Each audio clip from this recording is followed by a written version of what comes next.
melahirkan menyusui, hamil melahirkan menyusui, sama dengan seorang yang sedang fisabilillah. Allahu Akbar. Bapak tahu pahala seorang fisabilillah yang sedang jihad di jalan Allah? Kata Nabi, kalau ada orang yang pergi berjihad, kamu yang di rumah sholat dan jangan pernah putuskan sholatmu, jangan pernah berhenti sampai si mujahid itu selesai perang dan balik ke rumahnya, baru kamu boleh istirahat. Ada yang sanggup? Enggak ada, kata Abu Hurairah. Sejak si mujahid pergi kamu baca Quran. Kamu tidak boleh berhenti baca Quran, baca terus sampai jihad selesai dan mujahid pulang balik ke rumahnya, baru kamu berhenti baca Quran.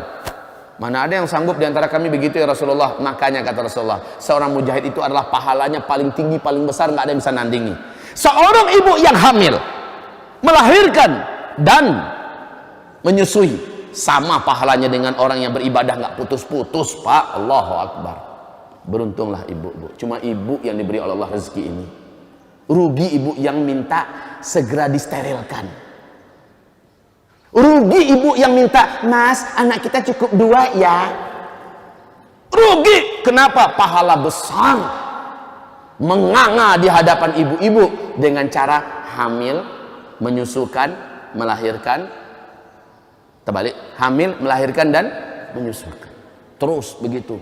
Makanya Bu, jadilah seorang wanita selagi masih muda, belum menopause, produktif.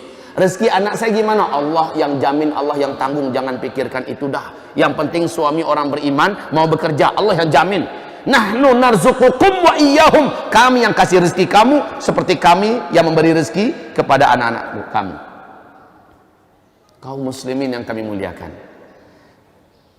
Nomor 7. Orang yang meninggal dunia karena terbakar.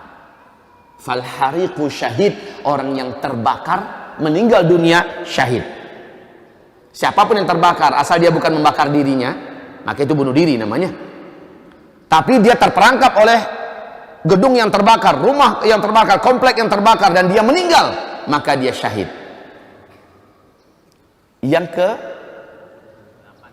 Yang ke-8, orang yang pergi menuntut ilmu, pergi menghadiri majelis ilmu, maka dia terbunuh atau meninggal dalam perjalanannya atau ketika sedang menuntut ilmu, fahuwa syahid, maka dia syahid.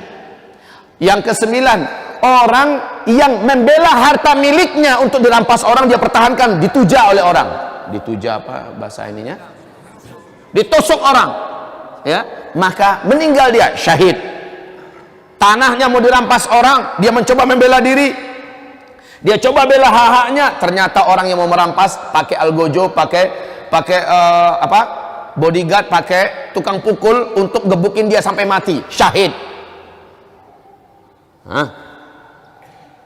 Orang yang meninggal dunia yang ke-10, orang yang meninggal dunia karena membela agamanya, disuruh murtad, dia nggak mau, akhirnya dia dibunuh, ya, maka dia syahid. Masya Allah, banyak ternyata syahid itu, ya, banyak syahid itu kaum muslimin. Kemudian Rasulullah SAW yang mengatakan berikutnya, orang yang membela kehormatan keluarganya ketika kehormatan itu akan diinjak-injak orang lain. Istrinya mau diperkosa di depan matanya, lalu dia bela istrinya, lalu dia terbunuh, dia syahid. Anak gadisnya ditangkap oleh orang, diculik oleh orang untuk dinodai, kemudian dia bela anak gadisnya, dia terbunuh, dia syahid. Muslim ini kayak lebah, Pak, pantang disakiti, nggak mau mengganggu tapi pantang disakiti. Kalau udah disakiti sampai mati, dia selesaikan urusan itu. Jangan coba-coba main-main dengan seorang muslim. Nah, seluruh mereka ini syahid. Mereka lah yang paling pertama masuk surga, disuruh di depan, Pak. Istimewanya orang syahid seperti ini, di alam kubur dia tidak akan disiksa walaupun dosanya banyak. Subhanallah. Orang yang meninggal dunia di hari Jumat syahid. Meninggal dunia hari Jumat syahid. Tapi bukan direncanakan. Kalau direncanakan bunuh diri namanya, ya. Kaum muslimin yang kami muliakan, mereka ini disebut dengan syahid dunia. Dia tetap diperlakukan seperti orang meninggal biasa, dimandikan, dikafani, disolatkan, lalu dikuburkan. Ini namanya syahid dunia. Dan mereka ini beda dengan syahid dunia akhirat. Siapa yang syahid dunia akhirat? Yang terbunuh di medan tempur dalam rangka membela agama Allah Subhanahu wa taala. Nilainya beda. Di mana letak bedanya? Lisyahidi indallahi sittu khisal. Untuk orang yang syahid bertempur di medan tempur, terbunuh padahal dia untuk membela kehormatan agama Allah, kalimat Allah, dia terbunuh, ada 6 keistimewaan yang Allah berikan. Satu ini ada A, B, C. Yang pertama, A, yughfaru lahu dzunubuhu fi awali daf'atin min damih. Saat ada yang ternganga daripada tubuhnya, darah menetes 1 tetes yang pertama, menghapuskan seluruh dosa-dosa yang pernah ia buat sepanjang umurnya dalam hidupnya. Luar biasa berjihad di jalan Allah ke medan tempur ya. Bapak kalau ingin tebus dosa-dosa bapak yang sangat banyak, selagi itu bukan syirik, jalan yang paling praktis adalah bertempur di jalan Allah ketika jihad itu terbuka. Peluangnya ada, kesempatan ada, jangan lari, jangan sembunyi, jangan tiarap, jadi pecundang. B, wa yara maq'adahu minal jannah. Dia akan melihat tempatnya ternganga, terbuka di dalam surga. Dia melihat tempatnya, tempat tinggalnya dalam surga, tempat yang maha indah, maha sempurna, maha mahal, besar, istana yang sangat sempurna, dengan kenikmatan yang tidak pernah dilihat di dunia, tidak pernah terkhayalkan dan tidak bisa diucapkan dengan lidah. Itu dilihatnya, dan di gerbangnya pemilik tempat ini, pemilik istana ini, pemilik kebun ini, pemilik segala kekayaan ini adalah dia, namanya yang dia lihat. Saat itu dia terbelalak dan matanya terbuka lebar, dan dia pun tertawa ingin merasanya masuk ke sana. Dalam keadaan seperti itu terjadilah C, tidak merasakan sakitnya sakaratul maut kecuali hanya seperti dicubit saja sedikit. Sementara sakaratul maut itu Pak, paling ditakuti oleh seluruh makhluk yang hidup di bumi ini. Bahkan Nabi sendiri sampai berkeringat dingin merasakan sakaratul maut itu.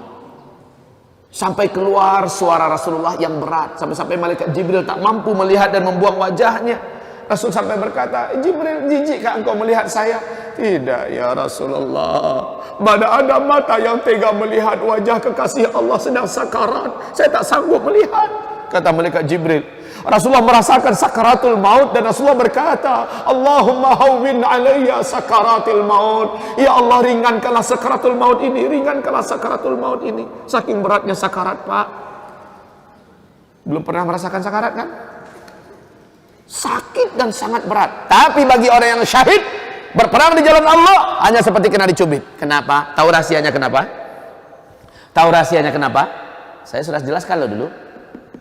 Saya masih ingat, saya pernah jelaskan di sini bahwa pemandangan surga yang dia lihat, dan di situ ada namanya, menyebabkan segala ketakutan, kesedihan, kesakitan yang ada menjadi hilang dan sirna. Indahnya pemandangan yang dia lihat menghipnotisnya. Coba lihat wanita-wanita Mesir saat Yusuf keluar dan mereka sedang membuka buah dengan pisau mereka. Akhirnya buah yang diiris sudah nggak ada lagi, tangan mereka yang mereka iris. Sementara mereka tidak merasakan apa-apa. Mereka tidak merasakan apa-apa. Ini cerita Allah dalam Al-Quran. Kenapa tidak merasakan apa-apa? Saking ruginya pejamkan mata walau hanya sebentar ketika Yusuf lewat. Mulut menganga lebar, mata terbelalak, tangan terus bekerja. Maha suci Allah, ini bukan manusia, ini pasti malaikat. Mereka terus melihat dan menatap Yusuf. Sampai ke sana Yusuf balik-balik. Mereka terus mengiris-iris kulit telapak tangan mereka. Darah udah berserakan, mereka kayak terhipnotis habis Pak. Sampai hilang Yusuf, baru menjerit semuanya Pak. Telapak tangannya sudah berserakan dagingnya di meja. Sudah tidak merasakan rasa sakit. Begitulah sakitnya sakaratul maut. Menjadi sangat kecil sekali rasa sakitnya ketika melihat pemandangan surga. Dan rata-rata Pak, seluruh orang yang syahid, Bapak akan lihat wajah mereka itu senyum. Wajah mereka senyum, seperti tertawa. Tutup. Kaum muslimin yang kami muliakan. Itu yang pertama. Yang kedua, wa yujaru min azabil qabri, orang yang terbunuh di medan tempur dalam rangka membela dan menegakkan kalimat Allah, dia akan bebas sebebas-bebasnya daripada urusan yang berat di alam kubur. Nggak ada tanya jawab, tidak ada malaikat mungkar nakir yang akan mensoalnya. Tidak ada azab kubur. Yang ketiga, wa ya'manu yaumal faza'il akbar. Allah akan bebaskan dia sebebas-bebasnya dari ketegangan dan ketakutan memuncak di padang mahsyar. Orang-orang pada ketakutan, dia nyantai aja. Kenapa? Dia yang sudah dijamin aman. Alangkah indahnya syahid itu ya. Yang keempat, wa yudha'u faw'ala ra'sihi taj al-yaqutatu minhu khairun minad dunya wa ma fiha. Diletakkan mahkota di atas kepalanya yang bertaburkan berlian dan tahta, yang satu butir berlian itu seandainya bumi dengan segala harta kekayaannya dijual untuk membeli satu butir itu, tidak akan mampu dibeli, saking mahalnya harganya. Itu diletakkan di kepalanya. Kemudian yang kelima, wa yushaffi'u sab'ina min aqaribih. Allah berikan kepadanya wewenang untuk menolong dan membela 70 orang karib kerabat yang dulu dekat dengannya di dunia. Kalau bapak punya menantu dan dia mujahid, maka bahagialah. Sempat dia syahid, bapak tertolong, istri bapak tertolong, kakek, ayah ibu bapak tertolong, kakek buyut bapak tertolong, cucu-cucu bapak ke depan tertolong oleh dia seorang, Pak. Ini orang sekarang malah keberatan anaknya jadi mujahid. Nah, jangan jadi mujahid ya, kamu teroris. Nah, nggak kepikir oleh dia betapa tertolongnya dia nanti. Kalah hafiz Quran, Pak. Kalah hafiz Quran oleh seorang mujahid yang syahid. Kalau hafiz Quran hanya bisa menolong 10 orang karib kerabat, sementara yang syahid bisa menolong 70 orang karib kerabat. Subhanallah. Yang keenam, wa yuzawwaju ifnatani wasab'ina hura'in min huri'in. Dia akan dinikahkan nanti dengan 72 orang bidadari tercantik surga. Allahu Akbar, lebih daripada poligami, Pak. 72 orang bidadari surga bagi yang syahid. Oke, inilah yang pertama dimasukkan ke dalam surga, mereka-mereka yang syahid. Yang kedua, yang